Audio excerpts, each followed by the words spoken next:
2023-এ Indian সিনেমার ক্ষেত্রে রাজত্ব দেখিয়েছে বলিউড। 2022-এ বা 2021-এ, 2020-তে এই সালগুলোতে রাজত্ব দেখিয়েছিল সাউথ। যেটা 2023-এ খানিকটা কম ছিল শাহরুখের রাজত্বের সামনে। শাহরুখ খান এক প্রকার বলিউডকে একটা বিরাট বড় জায়গাতে নিয়ে গেছিল। রণবীর কাপুরও কিছুটা, কিন্তু সাউথকে এক প্রকার হেলাফেলা করা আবার শুরু হয়ে গেছিল যে বলিউডের সামনে সাউথ কিছু নয়। কিন্তু সাউথ তার আগে বলিউডকে কিরম বাঁশ দিয়েছিল সেটা আমরা সবাই মনে রেখেছি, একটু হলেও ভুলে গেছিলাম 2023-এ শাহরুখ খানের দাপটে। এবার 2023-এ লিখে দিলাম আমি, সাউথ আবার মাছ দিতে চলেছে বলিউডকে। এই বছর বড় কোনো গডফাদার নেই, শাহরুখ খানের সিনেমা আসছে না, রণবীর কাপুরের সিনেমা আসছে না। বাকিরা কিভাবে এবার লড়াইটা করে সেটা কিন্তু একটা দেখার ব্যাপার থাকবে। এবং সাউথের যা যা কনসেপ্ট এই বছর আসছে, এক কথায় দুর্ধর্ষ দুর্ধর্ষ দুর্ধর্ষ কাজ আসছে।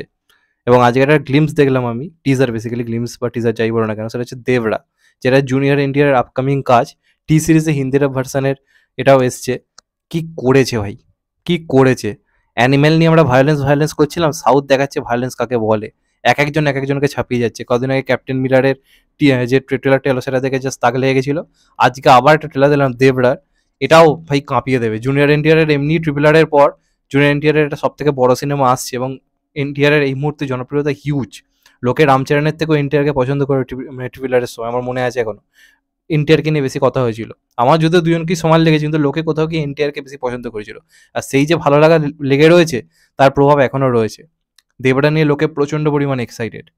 এবং আপনাদেরকে বলে রাখি, অক্ষয় কুমারের কামব্যাক আমরা ভাবছিলাম, বড় মিয়া ছোট মিয়া দিয়ে তো হতে পারে। আমি ফ্যান হয়ে সবসময় চাইবো ভালোই হোক, কিন্তু এই সিনেমাটার সঙ্গে যদি ক্ল্যাশে আসে ভাই, অক্ষয় কুমারের কপালে এই বছরে কিন্তু দুঃখ আছে।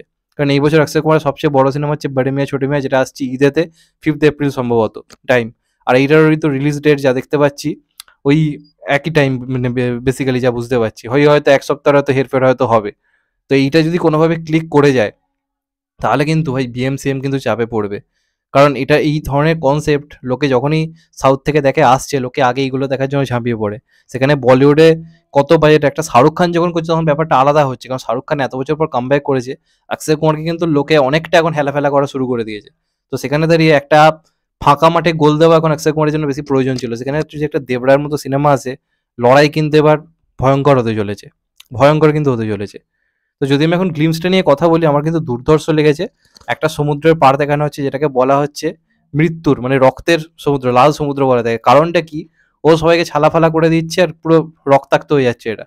সেখানে দেবরার বসে থাকা রিল্যাক্সে, সমুদ্রের জলটা ঢেউটা উঠে আসছে, হালকা চোখে রক্তমাখা এটা লাগছে। সিনগুলো কি করেছে, সেই ভায়োলেন্স, সেই তাকানো, ভাই কাঁপিয়ে দিয়েছে। এবং বিজিএমটা কি বাজছে! গ্লিমস যদি বানাতে হয় ভাই এরকম বানাও যে গ্লিমস থেকে মনে হবে সালা কাল রিলিজ করো সিনেমা। কি করেছে ভাই!